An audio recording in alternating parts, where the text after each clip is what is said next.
All right, welcome everybody. Welcome back to the channel. My name's RD Reynolds Outdoors.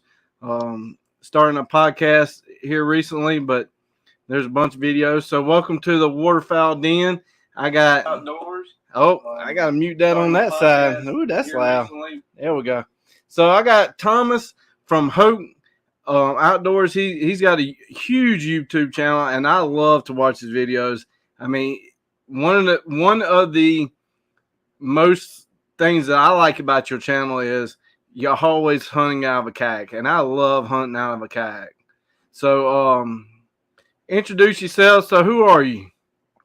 Yeah, my name's Thomas Hoke. I'm originally from Virginia, born and raised there. Went to college there, and at the moment, I live out in Minnesota. I work for Corey at DRC Calls. So came up here 3 summers ago, and been uh, coming up here every summer since, and planning on kind of last summer or last year, I spent a good bit of the fall up here, planning on doing that again.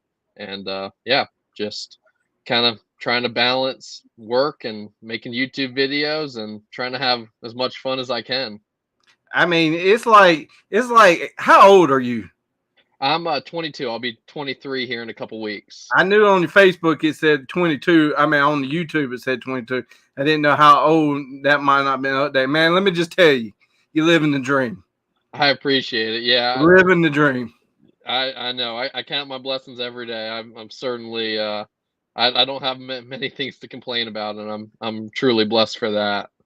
I'm 43, so as a 43-year-old, um, it is good to see young people respecting the hunting and doing good on YouTube. I mean, I watched a lot of your YouTube channels before creating mine, and I could say I've never seen anything bad or it is good video. So congrats on that. I appreciate it. Yeah, I mean, I'm super lucky to have had a couple really good mentors early on when I got into waterfowl hunting. I actually didn't get into waterfowl hunting till I was about 16. My dad brought me up hunting and everything, but it was mainly deer hunting, turkey hunting. We did a little dove hunting, a little goose hunting on the side. But when I turned 16, I bought a kayak and had my driver's license. And I figured, hey, I'm going to give this waterfowl thing a solid go. And I was really lucky to meet a couple older guys on kind of the old duck hunting chat forum, actually.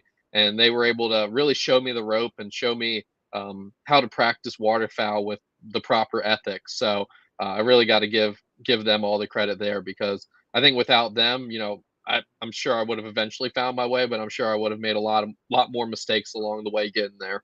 How many states have you hunted in, and then how many states have you hunted just kayaking? Um, States I've hunted in would be Virginia, North Carolina, Texas, Kansas, Nebraska, North Dakota, and Minnesota. So I think I want to say that's eight. Oh, and Idaho. So that'd be 9 states. And then kayaking, I think um, I've kayaked all of them except for I didn't do any kayak hunting in Idaho, and I don't believe I did any kayak hunting in Nebraska. So 7 out of the 9 I've broke the kayak out in, and pretty much any trip I go on, if I'm leaving for a trip, that kayak's in the back of my truck. I That's the mean first thing I'm that throwing in the back of there. uh, so is it mostly just you kayaking? I mean, I've seen a couple of your videos. I know you meet up with people, and I know sometimes when you're scouting, you meet up with people. But is it mostly you're just going out to a public swamp, marsh, river, and it's just you? For the most part, yeah, that's how I like to do most of my trips, especially because I have a layout blind on my kayak, which when I brush it in properly, which I haven't done the last couple years, but when I do brush it in properly, I can have an almost invisible hide. Which hunting solo with an invisible hide, that's my favorite way to hunt, just because there's so much opportunity to decoy birds the right way and get them in really tight and get those close encounter experiences. So when I do have the opportunity to solo kayak hunt, I really enjoy that. But a lot of my buddies from back home in Virginia have got into kayak hunting over the years, A lot of them don't really have blinds for their kayaks, so a lot of the times when I'm hunting with them, we're just using our kayaks as transportation, and then we'll either use natural cover or we'll build a blind. But yeah, for the most part, if I'm freelance, especially if I'm just going to go like a state over, like let's say I'm in Minnesota right now, if I'm just going to go over to North Dakota for a week impromptu, yeah, I'm just going to throw the kayak in the back of my truck and I'm going to go. Man, I'm telling you that you're living the dream, living it. What brand Appreciate kayak you it. got? I got an Old Town Discovery 119. They actually sent it. They were doing like they came out with it 3 or 4 years ago now, and they were, trying to promote it. So I actually got it for free. Super lucky there. And then I bought a blind for it, and that's what I've been using for like the past 3 or 4 years. But my first kayak, actually, I just bought off Craigslist. I bought it before I even had my driver's license. It's like one of my core memories. My mom, my mom had to drive me over there to this guy's house in another neighborhood, and I told him I was going to use it for duck hunting, and he kind of looked at me sideways, and I loaded it up, and off I went, and had a couple of really fun seasons using that thing. That was I, a I wonder if he's seen your YouTube channel since then. Oh yeah, I don't know. I don't know if he did any duck hunting or not. We just kind of had a short conversation about the kayak, and he said he mainly used it for fishing. So I'm not sure if he was a duck hunter or not, but yeah, I mean it's a small world. You never know. I started out of I think it was a life proof or something, just one of them like cheap sit-in type. I hunted 3 years out of it, and then I don't know if you've seen my short video, which I made a longer one out of it, but I bought a sit on top of sand, and it did not go so well. Like it was not planned. I was recording the video talking about how I just got upgraded to this kayak, and I'm putting it in the water, talking about it. I sit down, and it literally flips me out, like just dumps me in the water. And then I'm like, what in the world? I just bought this, and I'm planning on putting my dog in here with me. And then I Uh start paddling around, and the back is just going underwater. And then it's like, man, I just wasted money on this. huh. Oh man, can I? It sold on Facebook the next day, and the guy that came picked it up, I'm like, hey, I got a pond in the front yard. It didn't support me. We can go down there and you test it out if you don't like it. He's like, nope, I got one just like it, and I'm happy with it. I'm like, okay. But Yeah. I did turn around and buy the Ascend H10, which is that hybrid, and Yep. I really like that hybrid. Really Yeah, like it. I've heard really good things about those. I've recommended those to quite a few people. They're just that's the same style as mine. Mine is kind of a lot of people when they see mine, they call it a canoe. Because Right. mine actually has more of like a tapered end. But And yeah, I those looked at getting that type, that brand and that model before settling with the Ascend, but they definitely pricey. yeah, absolutely. I think someone might be here. I think it might I don't know who's here. So can I just go check on that real quick? Just I don't Yeah, know. Yep, I'll be back in just a minute. I I see Daddy Duck online. How's your Sunday going? As he takes a break to go check on that customer there, um, spread the word about the YouTube channel. We're trying to get the most out of this channel and podcast. Um, check out the website. I got t-shirts, hats, stickers. But we're based in South Carolina. Got some feedback going on. I think it might be where he put his headphones down. But based out of South Carolina and all about South Carolina. So Sorry about that. that's all right.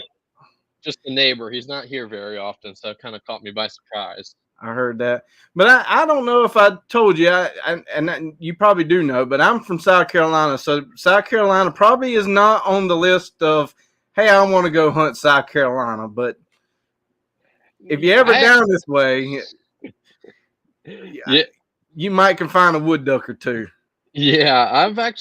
I do. At some point, I want to hunt kind of up and down the East Coast. All right. Being from the East Coast, I think it's a little bit disappointing that I've only Virginia and North Carolina are the only two Atlantic flyway states that I've hunted. So uh, I'd like to expand that list pretty to hopefully most all the states on the East Coast at some point. And yeah, I feel like a good test as a duck hunter would be to go down to South Carolina, Georgia, and Florida and see if you can cut it down there. Because I mean, I I It's think tough. I'd say I'd put South Carolina and Georgia up as two of the hardest states to hunt out there. I think Florida probably gets a little bit better because they get kind of that teal migration down there. But I mean, from everything I've heard and everything I've seen, y'all are pretty much just wood duck states. Hey, So we get some pretty birds here now. Every now and then we got some mallards, and we went to the swamp kayak hunting. I think somewhere around in January we went down towards Savannah, which is right on the line of Georgia. I mean, literally you crossed the water there and you was in Georgia. But I mhm. shot a blue wing teal there, so Okay, yep, you know you have to hunt for them. It ain't easy. So, yep. what's your favorite bird to hunt? I'd have to say a black duck. There's just something special about fooling a black duck all the way down into the decoys. Growing up, I or kind of right when I got into waterfowl hunting, I didn't see many black ducks around the areas that I hunted, and I always heard that they're just a little bit smarter than a mallard. And at first I didn't really believe it, and then after about a couple seasons of seeing more of them and trying to hunt them and trying to decoy them, I really became a true believer that a black duck is kind of the pinnacle of trying to decoy a puddle duck. They are just a little more wary than a mallard. They just seem to spot you a little quicker, and so yeah, decoying black ducks is something special for me. Last year when we went to the Outer Banks in North Carolina, the guide there said that a lot of the times in their marsh, the black ducks just walk around on the marsh just everywhere. You Hmm. see them a lot during your marsh adventures. Um, I haven't really been out to the salt marsh, or out to the coast really in Virginia, at least during the time of year when you would see them. The only time I've really taken trips out there is during the September teal season, and even then we saw some local black ducks. But we get them a good bit in our swamps in Virginia, especially once you start getting that cold weather up north, we tend to get a decent little push of them coming down. I got you. So what kind of gun you shoot? I know a bunch of videos that I watch, but what is your go to shotgun? I've been using a Franke Affinity 3 for, gosh, going on. I don't. Well, this will either be the fourth or the fifth season I've been using it. Um, hasn't let me down much at all. I've had a couple problems here and there, but pretty much all of those problems I'd attribute just to me being lazy with cleaning the gun. It's Um, hard to beat them inertia guns. yeah, and I mean it's a great, I'd say a great budget option, especially for an inertia gun. I mean, you can get one for $900 new. You can find them used a lot of times for $600-700, maybe even a little bit cheaper than that. So I think it's a really good option, especially for someone getting into waterfowl hunting. Especially kayaking. If you never kayak hunting, duck hunting, especially in the marshes and paddling, that muck and water and grass, I mean, just constantly comes in the boat. And I Yep, find my gun just getting like some days I look at it and be like, how did grass get down into that part of the gun? yep. It What are is you it using? most of the time I take my Maxis 2. Okay, I I've really heard like the pretty. Maxis 2. I've heard really good things about those. So Yeah, I had some few problems out of mine and sent it back to Browning twice, but I think they got all the kinks out of it. okay, yeah. But I'm yeah, actually. Oh, sorry. Go ahead. go ahead. I was just gonna say I'm thinking about picking up like an 870 or just kind of a cheap durable pump gun to use on some kayak hunts next year because um, some of our rivers that we hunt, especially early in September, they're just real sandy bottom, and like you said, when you're kayak hunting, it's inevitable. You're gonna get water in the gun, and you're gonna get mud, and it seems like I'm getting sand in the gun on those river hunts too, and that sand is it causes some problems in the inertia guns. You get enough sand grit in there, and that inertia system just isn't going to function right. So I'm looking at maybe picking up an 870 or just some sort of pump gun to bring on the river floats next year. Yeah. Do you carry on the trips you go to? Do you carry two for backup, or you stick it out? Yeah, stick it out. Typically, I bring some gun oil. I've actually it's saved me on a couple river floats where um, have a shell not feed in because the action's binding up, and just dump a bunch of oil in there and it gets you through the rest of the day. But I'd rather just have a pump gun that I can rely on instead of having to worry about dumping oil in the gun mid hunt. Yeah, foul play in the chats there. He said the express kind of rust pretty bad. So, um, like the marshes we hunt at, I call them black water because it's fresh water and salt water mixing together. But I mean, it is crazy. You drop a shell, you're done with that shell because it is going to rust. I mean, and the max is the Cerakote, so I usually carry it most of the time, and if I don't, I carry my Stoger M3500, the duck hunting edition one, and it's Cerakoted. Okay. But Yeah, yeah, that salt water is some nasty stuff. I mean, even on a coated gun, I mean, you leave salt on it for too long and it's gonna find the cracks. it will. So, what brand ammo? Pretty much whatever's cheapest. I got a Carlson's light modified in that Franke. At the moment it's rusted in, so I should probably figure that out before duck season gets here. But man, I've thrown all sorts of loads through that choke tube on a pattern board, and I mean, damn near everything patterns good out of that choke tube. It's a good fit for the gun. So yeah, pretty much at the moment, I'm gonna shoot whatever's cheapest. I'll shoot some boss here and there. If I can get the choke out, I need to shoot it through a full choke when I shoot it. But I do like shooting that bismuth, especially on geese or on duck hunts. Where I know the birds might be a little bit further out, but for the most part, if I'm decoying ducks, it's going to be cheap steel. Right. I love some balls, so I shoot some balls, and I'm telling you that new war chief they got out is bad. It is I haven't it is bad. I haven't had the opportunity to try it yet, but I'm hoping to this fall. I Yeah. mean they I've noticed it on paper. It holds the pattern better, and it's supposed to give you 10, 20 yards more than what you're normally shooting at. So who knows? But yeah, you ought to look at some. I think it's Cruel Oil. It's in an orange can you can get off of Amazon. That is the best oil for soaking in any kind of metal. You just spray it on. It's like engineered for NASA. It's Cruel Oil. Okay. I think I'm saying that correct, Yeah, I but think I've heard of it before. it's kind of like that marble mystery. It kind of like seeps into the metal, Uh-huh. and I've used that a couple of times on chokes. You just spray it on, leave it there for about 3 days, and it'll just come right out like butter. Okay. Yeah, I'm gonna So have to try that because I put some PB blaster in there and it didn't move hardly at all. So my next step was gonna be to put the torch on it and put some heat on it. yeah, But get some heat on it. I figure if I do that, there's a good chance I strip my threads out. And then I'm probably looking at a new barrel, which I don't really want to do. So yeah, if I could get it out without having to put heat on it, that'd be pretty nice. Yeah, plus you don't want to go to torquing too much on the end of the choke and then get it out of round, and now your patterns flying different ways. So I mean, foul play says use a hacksaw. Yeah, How was your season last year?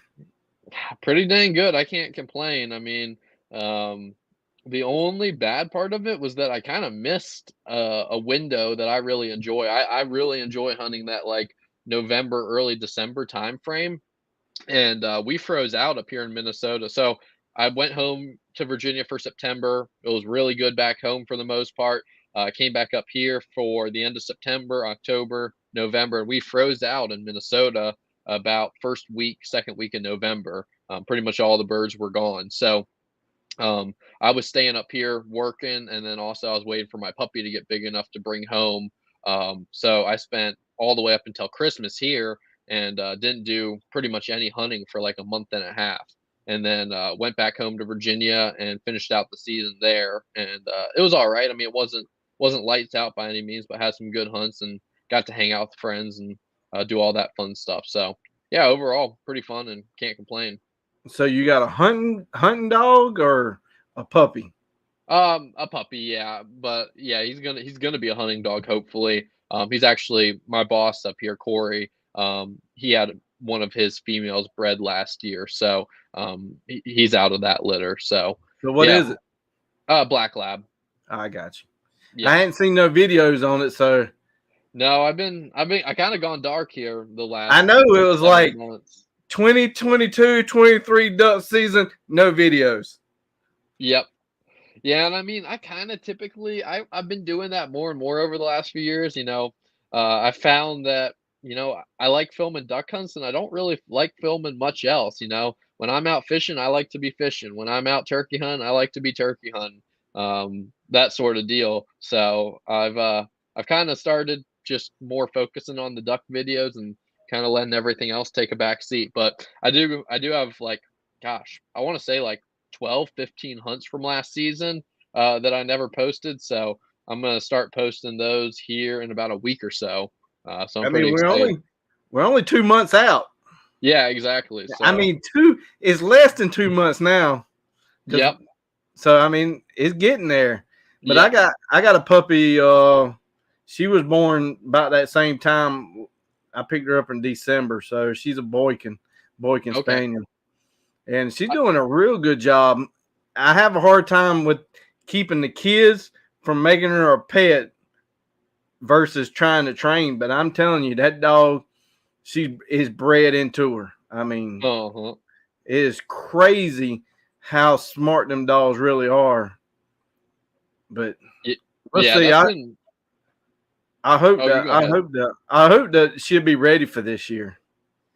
Yeah, that's what I'm hoping for too. I'm not gonna rush it. I'm probably gonna really try and ease him into it. But that's probably been my favorite thing about having him is just watching him grow up and get smarter and learn different things. And I'm not a very good dog trainer. It's something that just doesn't come very natural to me.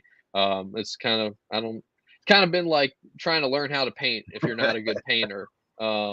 Oh, So I know what you're talking about. I look at it some days and be like, how do these people do it day in, day out, and that's all their job? But I mean, it's something that they enjoy, so I guess it makes sense. So, how was your turkey season this year? It's got to be better than what we had because everybody that I talked to in the state of South Carolina was hens and jakes. it was pretty good. I didn't fill a tag in Virginia. We still get 3 tags in Virginia, so I was hoping to really chase them hard in Virginia. I only spent about our turkey season opens up like second weekend of April in Virginia, so I only got to spend about a week and a half in Virginia before I came up here. But I did some hunting there. I missed one at 5 yards with my dad's gun, so that was Wow. a yeah, that was a heartbreaker. But then came up here to Minnesota, and it was really good up here. We only get 1 tag up here, so I actually So, saved. are them Eastern or them Rios? Yeah, they're Easterns up here. Okay. Yep, yep, and they've only been up here. They got it was part of the I guess restoration um process that the National Wild Turkey Foundation, National Wild Turkey Foundation did. Right. So they've only been um, reintroduced up here like the last 20, 25 years. But the populations have grown pretty good. There's a good amount up here. But yeah, you only get 1 tag. So I called some up for some people, kind of piddled around, tried to call some up for myself, and finally filled my tag on the last day of the season with a couple good buddies. So that was a good way to end it. So, what's your favorite state to hunt in? I know where you are now, and I know your hometown is Virginia. Let's take out the hometown just warming feeling. What's your favorite state to hunt in? Oh, that's a tough one.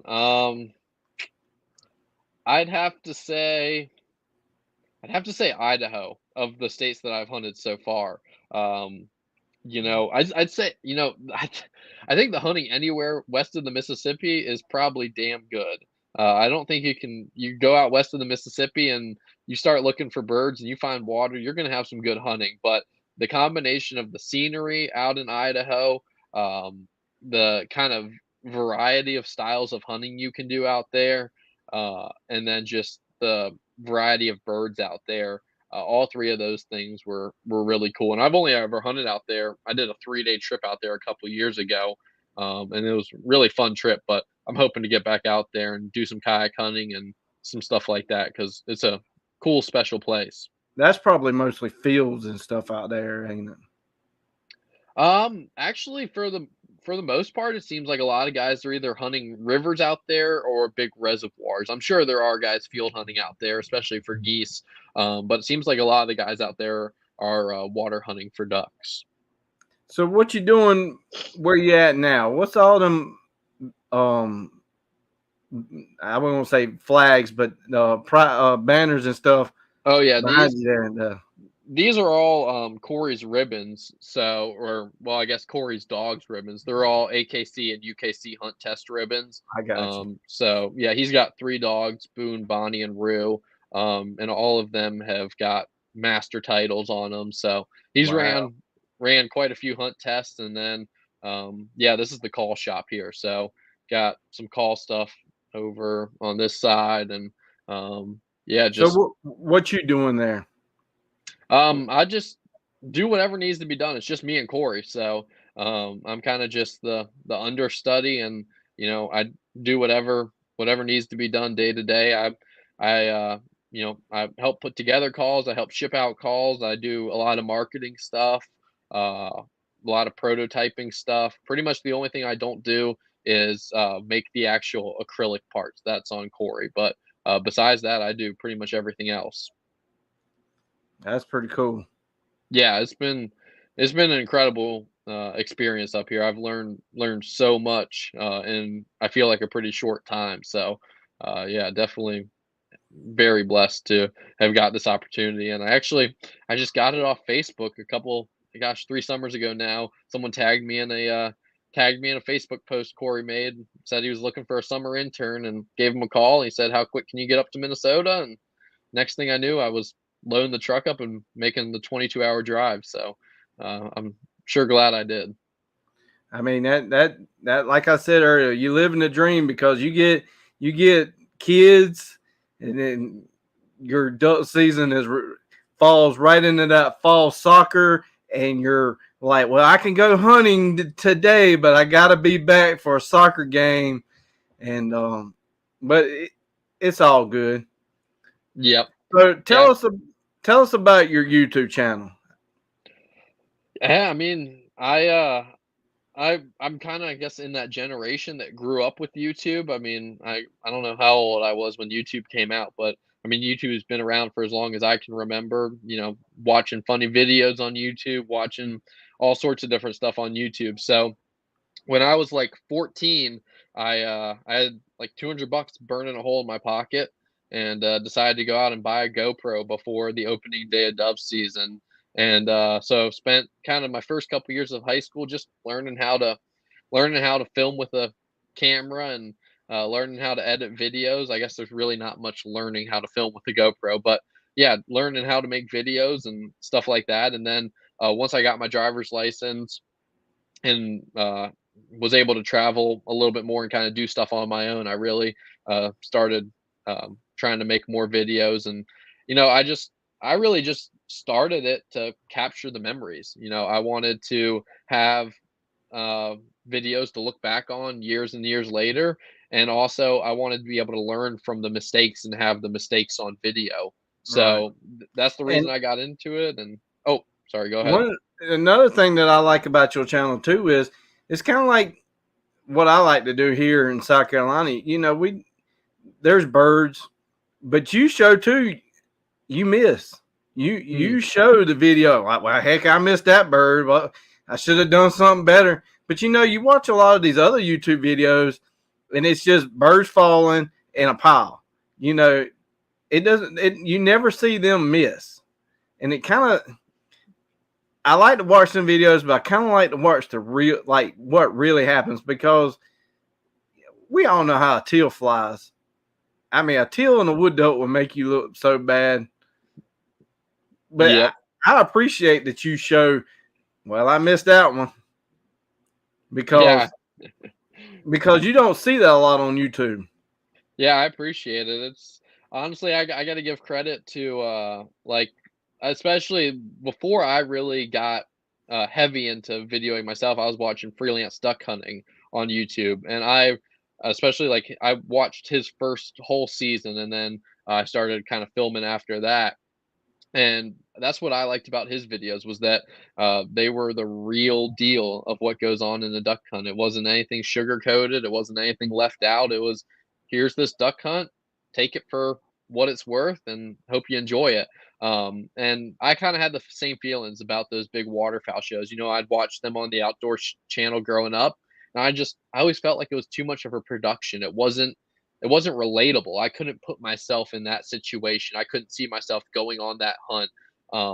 So when I started making videos, that was something I wanted to convey was that was I wanted my videos to be relatable to the average waterfowl hunter. And something I picked up on pretty quickly was that it didn't seem like there was anybody else on the East Coast doing it. So I was pretty lucky in that I was kind of the only one for a few years making videos on the East Coast. And I think I that kind of helped grow the audience more than anything. So in the comments, I'm not sure if you can see the comments, but that Daddy Duck, he's in South Carolina too. I'm up at the top of South Carolina, right below Charlotte, and he's in the middle, kind of closer to Santee. If you ever heard Santee, that is a Yep. huge body of water to go fishing in. But Yep. there's not a whole lot of waterfowl YouTubes on, from South Carolina. And that's what me and him a joke about a lot. Be like, all right, we're getting up at 4 o'clock in the morning. We're gonna go to the pond, and all right, boys, all right, get ready. It's shooting time. Boom, boom, boom, boom, boom. All right, the wood ducks are done. Let's go home. Let's go eat. Let's go eat. And Yep. it's not like that in other states. Yeah, it's really been eye-opening to me traveling this far out west. The guys out here, they don't realize how good they have it. I mean, they really don't. I don't want to bash on them at all because I mean, they don't have anything to relate it to.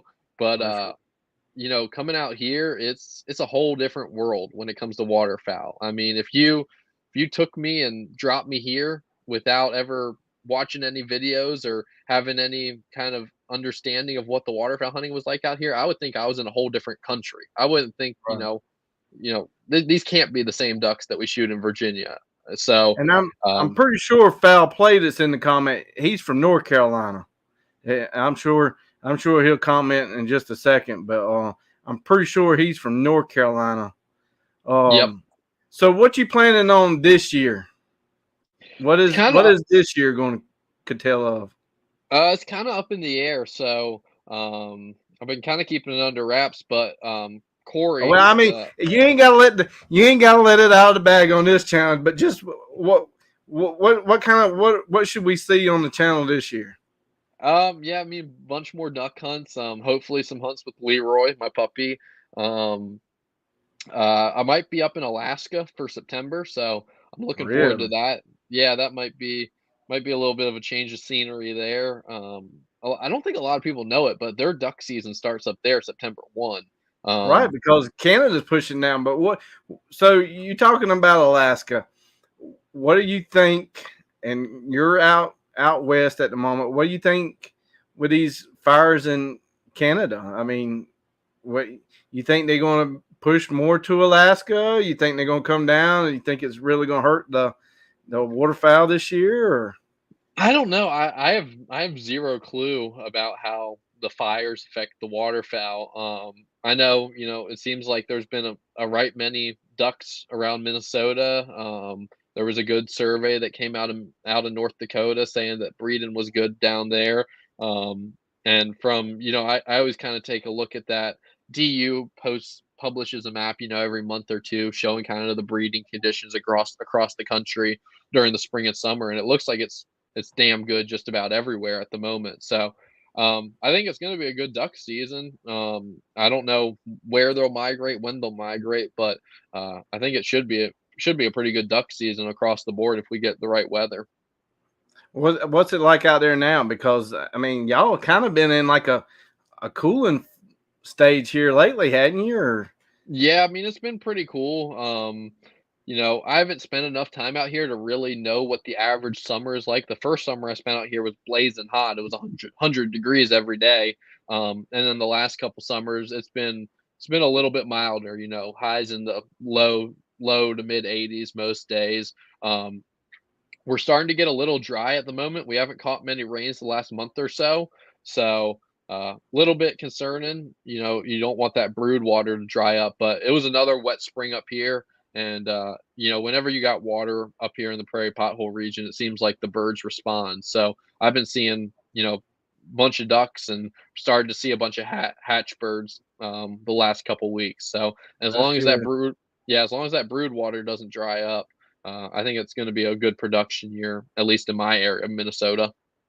Well, I hope to knock off a pintail on my list this year because the way they talk next year might not even have a season. So, and Yeah, that kind of yeah, scares me with Canada and the whole pintail population. I mean, it's not like we get a whole lot in South Carolina pintails. So I'm hoping that when I go to the Outer Banks or other places that I might can scratch off that pintail. yeah. The Outer Banks would be, I mean, in terms of places to do it on the East Coast. I mean, the Outer Banks, I'd say that is the place to shoot a pintail. So yeah, I hope you can get it done this year. I guess we'll know in August whether they're going to close the pintails or not. My feeling, just based off pure kind of anecdotal what I've seen, and also what that North Dakota survey showed a couple of weeks ago, is that we probably won't see a closed season, but I guess you never know. No, you don't. Um, so what's your setup now for your filming? Like how many GoPros you set out? How you do it now? I just have two GoPros, two Hero 10s. I'll probably pick up a new one this season. Um, But, I'd love to have 3, 4 GoPros out there and get a bunch of cool different angles, but number 1, the batteries on them only last an Mm. hour, so I hate to be walking around every hour changing batteries. That's, of course, when the birds are gonna come in. And also, you get 3 GoPros running nonstop during a hunt, you're looking at 10, 15 hours of footage when you get back from your average morning hunt. So, that's just that, that slows down the whole workflow. So I got 2 GoPros right now. I'll probably stick with that, maybe pick up another one for this year. And then I just got a camcorder. And I typically tote that thing in to, film dog retrieves, film birds working, stuff like that. But for the most part, the way I distinguish my channel is I'm a waterfowl hunter who likes to film videos. I'm Right, not going out there to film a video. I'm going out there to waterfowl hunt, and if I capture some cool stuff on video, that's a bonus. So, right. I like to hunt. I like to eat ducks. And so, as much as I would like to get this super cool camcorder footage of birds coming in and getting shot, I want to be out there shooting them myself just as much. So, that's kind of where I come from on the video side of things. I just got me a 11, and supposedly the 11 has a bigger um is supposed to be more sensitive the morning Yep. uh light. The sensor's supposed to be bigger and it's supposed to be the best one so far.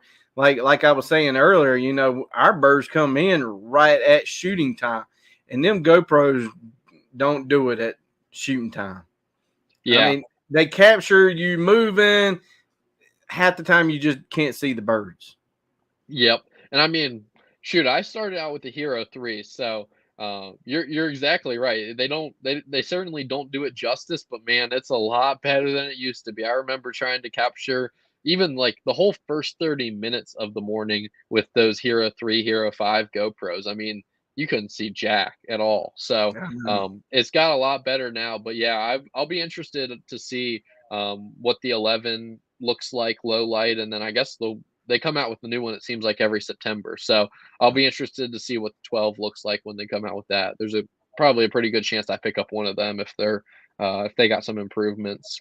I tell you, that 11's got all kind of features. There's a lady who has a YouTube channel that does nothing but comparing GoPro cameras, and she goes over the settings, and I mean, it is unbelievable the settings that they have on that 11. So Yep. did you get anybody commenting on any of your videos, especially with the 3? I have a 3 too, so I know what you're talking about on 3. But did anybody ever be like, "Oh my God, you sky blasting that bird's like a mile and a half up"? It's just that fish eye of that GoPro 3. They look like they're a mile away, but really they were only like 40 yards. You go back and you look at the videos, and it's like, man, that bird was a half a mile away, but they really wasn't, just because of the camera. Yep. Yeah, no, I mean, I definitely got plenty of them comments. I still get, a few comments here and there. Actually, these days I probably get more comments, on a cloudy morning at first light. It looks pretty dang dark even on Hero 10. So even the last couple seasons using those Hero 10s, on a cloudy morning hunt, I'll get a couple comments on that video saying, "Hey, you're shooting before shooting light, this and that." It's like, nah, man, it's just the camera. That's just what it looks like. I know on your computer or on your phone it looks pretty dark, but yeah, shooting before shooting light it's not something that's in our playbook. Well, they got some new cases for I think the 8, 9, 10, and 11, that it gives you that extra battery up under it. Yeah.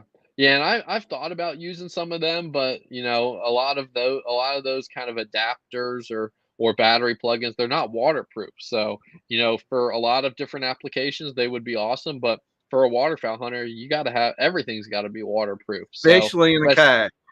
especially in a kayak. So, yeah, I mean, if I'm going to be using something, it's got to be waterproof, or else it's not going to last me much time at all.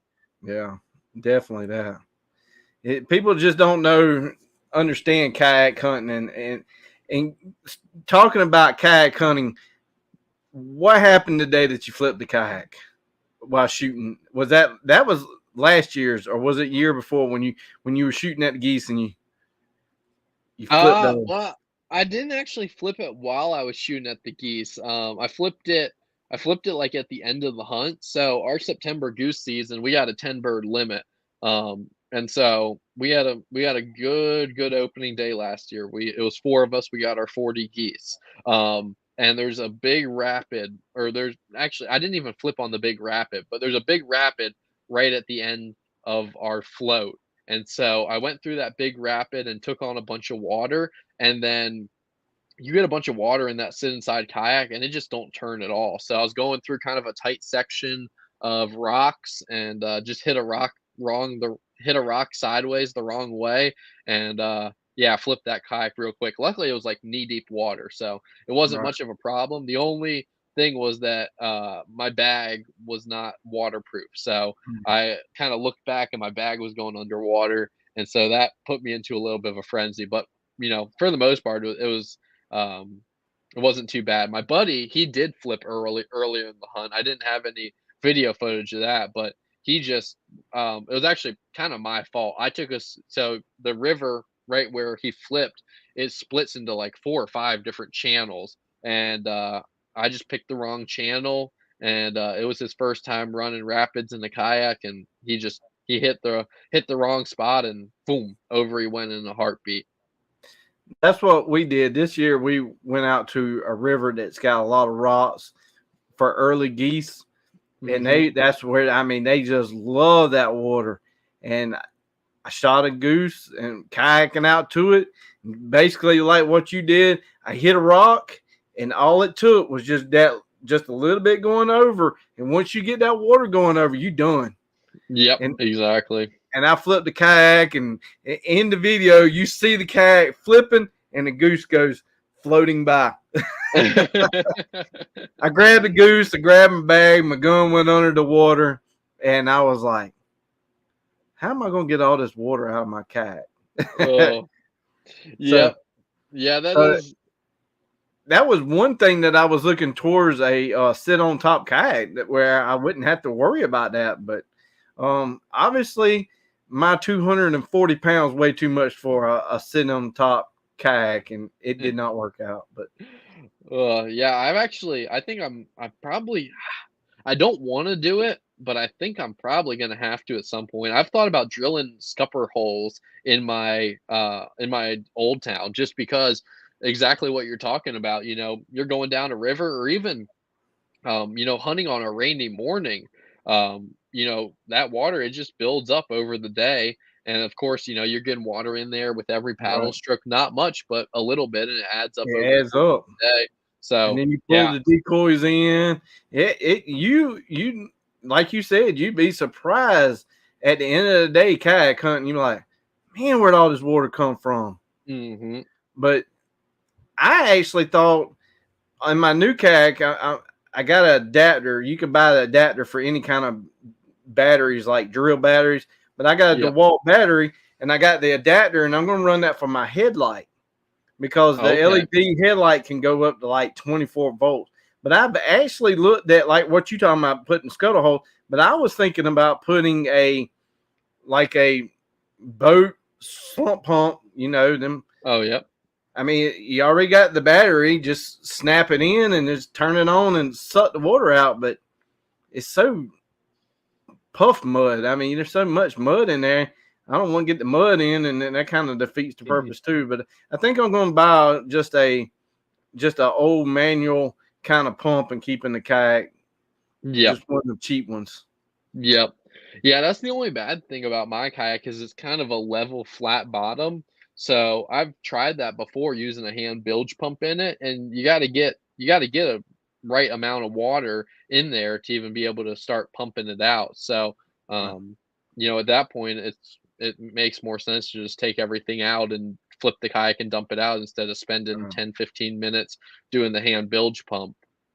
yeah, and that new Ascend H10 I got, it's kind of flat and then drops down. It kind of's got like pontoon type on the bottom. I Yep. think it makes it more stable. That's where I guess it's that hybrid kayak, hybrid canoe kind of deal. But it's Yeah, definitely they're almost like a catamaran style. right. And I don't know if you ever heard of them, but there's a brand called Creek Boats. They're from North Carolina, and I actually was looking at getting one of them before settling on that Ascend. But I definitely love hunting out of kayak. So, would you say you hunt more public land than you do private? Yeah, for sure. It's not really by design. There's something that's extra rewarding about hunting public land for sure, but I'm just an opportunist. So, if I see ducks on private land, I'm gonna go knock on the door and try to get permission. Um, but yeah, for the most part, I'd say it's probably 70-30 public land, maybe 80-20. It kind of depends on where I'm at. Back home in Virginia, I got a pretty good network of buddies, and kind of each of us has a couple private spots that we've got permission on over the years. So we'll hunt a little bit more private back home, but especially when I'm freelancing out this way or even further out west, I'm going to be on public land most of the time. So you said earlier you hunt ducks, turkeys, and doves, and are you still hunting deer? No, not much anymore. Shoot, guess I'm trying to think when the last time I even shot a deer was. I must have been 15, 16 years old. So yeah, I got to be 6, 7 years, going on 6, 7 years now since I shot a deer. I don't dislike deer hunting at all. It's just it just doesn't do it for me like duck hunting does. I love eating deer. I like, you know, I enjoy, watching everything that goes on during a deer hunt. But it's just not my cup of tea anymore. So earlier you said you enjoy eating and ducks. What's your favorite duck to eat? Uh, I'd say it's like a three-way tie. A wood duck, a green-winged teal, and a pintail. Those are I'd say the best three. Um, I'd agree on blue. the first two for sure. But I haven't shot a pintail, so I'm not gonna waste my first pintail on eating it. But but yes, a wood duck and a teal, man, I love the way they taste. Yeah, How yeah. do you cook it? I do a bunch of different stuff. I mean, my favorite way is to pluck them whole and cook them, either cook them on the grill or cook them over, even over a fire or something like that. But yeah, if they have a good fat layer on them, I'm 100% gonna pluck them and cook them with that fat on. I hear you. Kind of like a steak, or are you wrapping it with bacon? No, like a steak most off. I mean, I'll wrap it, I'll put some bacon on if there's not much fat, but for the most part, if they got a good natural fat layer on them, I'm just gonna let them cook in that natural duck fat. I think that's, I love bacon, and I think bacon goes pretty dang well on most everything, but I'd put duck fat up against bacon pretty much any day of the week. I hear you. We don't get many teal around here, but yeah, I probably would say teal's my favorite. I'm not a big mallard fan. I didn't rightly enjoy it. It just, I don't know. Maybe it was the way I cooked it. I'm still down for cooking it more, but I really like making jerky out of geese. Yep. Yeah, I've done a That good bit of yeah, that. that's my favorite. Yep. So I had you on for almost an hour, and I know you're a busy person bouncing around, so I definitely appreciate your time coming in. Um, Anything else you want to let the cat out of the bag before we have to wait a couple more months to hear from you? No, I mean it'll only be a week or so now. So yeah, I've been working hard all spring and summer getting these hunts from last season edited. So I think I'm gonna start off. We did a little trip out to Texas, me and a couple buddies, the first week of January last year. So we had 5 days of right good hunting. And so I think I'm gonna start off with 5 videos from out there, and then we'll kind of mix in some stuff from Minnesota and from Virginia and stuff like that. So yeah, I got Where'd y'all go to in Texas? um, West Texas, that's about as specific as I can get. We were Uh, freelancing, so, I got you. yep, I, so, I want to I want to get down to Texas. I definitely want to go to the Big Honker podcast, the Jeff Stanfield and them's lodge. yep, I want a speck.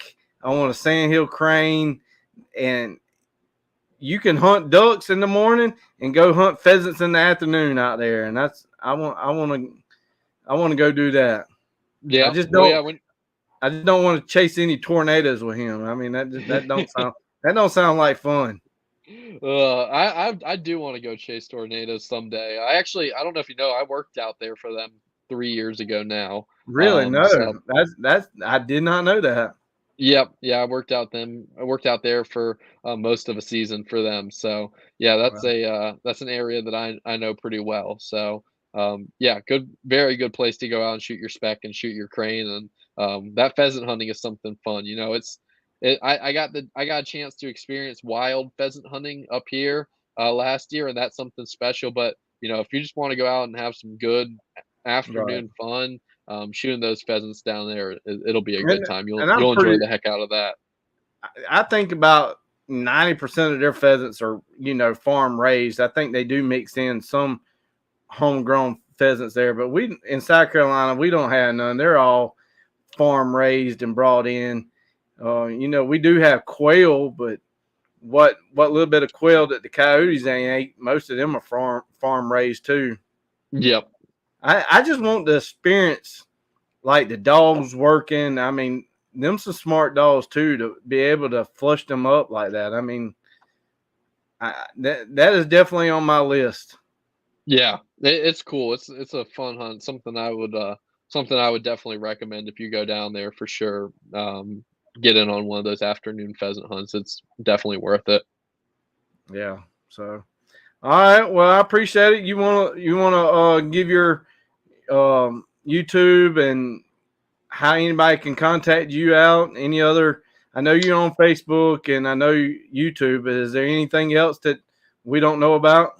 No, just yeah, YouTube Hoke Outdoors, Instagram Hoke Outdoors. If you're looking to reach out to me, Instagram or Gmail would be the best way. My email account is Virginia Outdoors Unlimited at Gmail. So yeah, if you're trying to get a hold of me, Instagram or email would be the way to do that. For some reason, Facebook doesn't send me notifications anymore when I get messages on my page. So, yeah, like I missed yours for a good little while. So, I mean, maybe it's just because you way out in the middle of nowhere.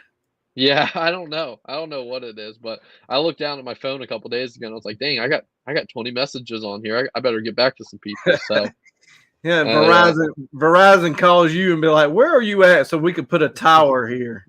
yeah, Yeah. exactly. Yep. Well, I appreciate you coming on, and like I said, this is live here, so after it's finished, I'll be able to tag you in it and share it out. But Sounds good. Yeah. I appreciate you coming on, and I hope you have a good season this year. And I mean, I just want to continue to tell you, you're doing a heck of a job on your YouTube, and live the dream for the rest of us that's at soccer practices.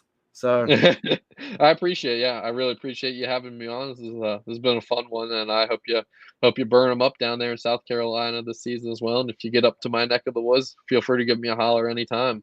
sounds good. I would be more closer to the Virginia than I would where you're at the moment. Yeah, I don't think I could just throw my kayak in the back of the truck and head to where you're at. yeah, that might be a little bit of a long haul. Yeah, the wife would probably want to know where the paycheck is. Why work is calling, wanting to know where I'm at. Yep. But retirement will be here, and I will catch it on the retirement side. Heck So, yeah. all right. Well, I appreciate the couple people that was on the live chatting up. Hit that like and share button. Share it out. Let other people know that Thomas was on, and all the new adventures that he's going to do this year. And stay safe. I know, like you said before, you most of the time by yourself, so stay safe out there. It don't take much when you're in the kayak if things go wrong.